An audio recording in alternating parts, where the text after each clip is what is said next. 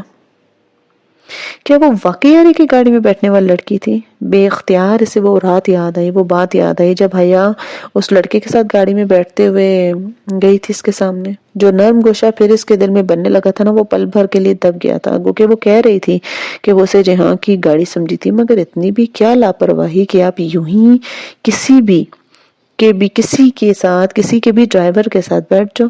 اسے سخت غصہ آیا، مگر پھر وہی حیا کی عادت، وہ غصے میں ہاتھ مار کر گلدان توڑ چکی تھی۔ اسے ذرا سا افسوس ہوا، مگر یہ چھوٹی غلطی تو نہ تھی نا، مگر اس کی جگہ وہ گاڑی کسی اور نے بھجوائی ہوتی تو۔ اس نے گلدان کے پیسے ادا کیے اور تب دیکھا کہ وہ اپنا موبائل بھی ادھر بھول گئی ہے۔ اس نے موبائل اٹھایا اور برگر کنگ لے آیا۔ یہ حیا کا ترک سم والا موبائل تھا جس کو عموماً وہ اپنے ساتھ رکھتی تھی۔ اب کل وہ ادالار جائے گا تو وہاں پر رکھے سرویلنس آلات میں سے ایک اچھا سا ٹریسر اس میں لگا دے گا۔ یہی سوچ کر وہ اس کا موبائل بیوق ادا لے آیا تھا۔ ہوٹل میں کچھ مسئلے بڑھ گئے تھے، اس طرح کا موقع 6-7 ماہ قبل آیا تھا، اور ایسے وقت میں پیچھے سے آپ کی باس کا آپ کو ڈی ایکٹیویٹ ہو جانے کی ہدایت کرنا، اس کو بھی یہی ہدایت مل رہی تھی، یعنی اب کچھ دنوں تک وہ منظر عام سے غائب ہو جائے۔ یوں ہی وہ آفیشلی کچھ ہفتوں کے لیے انڈیا جانے کا کہہ کر ادالار سے پیک اپ کرنے لگا۔ در حقیقت جانا اس نے بس استقلال اسٹریٹ تک تھا، مگر آنے کو یہی بتانا تھا کہ وہ انڈیا جا رہا ہے اور شاید اس دفعہ وہ واپس نہ آ سکے۔ وہ ہر دفعہ جانے سے قبل یہی کہتا تھا، وہ نہیں چاہتا تھا کہ اگر اسے کچھ ہو جائے یا واپسی کا حکم نہ ملے تو کوئی ایک عمر اس کی راہ دیکھتا رہے۔ پھر دنیا میں تو سب کچھ ممکن ہے نا۔ وہ ہوٹل ہی تھا جب اس نے حیا کی دوست ڈی جے کا فون آ گیا۔ وہ دونوں لڑکیاں بیوق ادا آنا چاہتی تھیں اور وہ ان کو کمپنی دینا چاہتا تھا، اور اب وہ یہ چاہتی تھی کہ جہاں ان کے ساتھ ادالار ہے۔ اب وہ کیا کرے؟ جہاں سکندر تو پچھلے 3 برس سے ادالار نہیں گیا تھا، وہاں تو ہمیشہ عبد الرحمن پاشا جاتا تھا اور رہتا تھا، مگر حیا ناراض تھی، اس لیے اس نے اس دن کا انتخاب کیا جس کی صبح اسے ادالار چھوڑنا تھا۔ حیا کی ناراضگی بھی دور دور کرنی تھی نا، پتہ نہیں کیوں کرنی تھی، مگر کرنی تھی۔ درمیان کے 2 دن اسے اپنے سامان پیک کرتے ہوئے وہ بھی اپنے اور حیا کے رشتے کے بارے میں سوچتا رہا۔ نامحسوس طریقے سے وہ پھر سے اس لڑکی سے حیا پہ آ گیا تھا۔ تب کچھ سوچ کر اس نے حیا کو فون کیا، عبد الرحمن پاشا کے نمبر سے۔ اسے ملنا چاہتا ہے، یہ بات سن کر وہ کیا کہے گی؟ اب بالآخر اسے ٹاکسم کو اس ناٹک کو ختم کر دینا چاہیے۔ میجر احمد کو جب اس نے انکار کیا تب وہ جہاں جیسے بے مروت اور اکھڑ آدمی کو نہیں جانتی تھی، مگر اب وہ جانتی تھی کہ اب وہ کسی امیر آدمی کی ساری جاہو حشمت دیکھ کر بھی اس معمولی سے ریسٹورنٹ آنر کی وجہ سے اس کو انکار کرے گی۔ اور ہر دفعہ یہ وجہ جہاں کیوں وہ لڑکا جس کے ساتھ وہ گاڑی میں بیٹھی تھی اس کا ذکر کیوں نہیں کرتی؟ وہ انسانوں سے اتنا بے اعتبار اور مشکوک ہو چکا تھا نا کہ اتنا سب کچھ دیکھنے کے باوجود اس کا دماغ یہ ماننے کو تیار ہی نہیں تھا کہ وہ لڑکی اس جیسے مرد کے ساتھ رشتہ قائم رکھنا چاہتی ہے۔ مگر حیا نے اس دفعہ بھی رکھائی سے بات کر کے فون بند کر دیا۔ چلو ایک آخری کوشش، اور پھر عبد الرحمن اس کا پیچھا ہمیشہ ہمیشہ کے لیے چھوڑ دے گا۔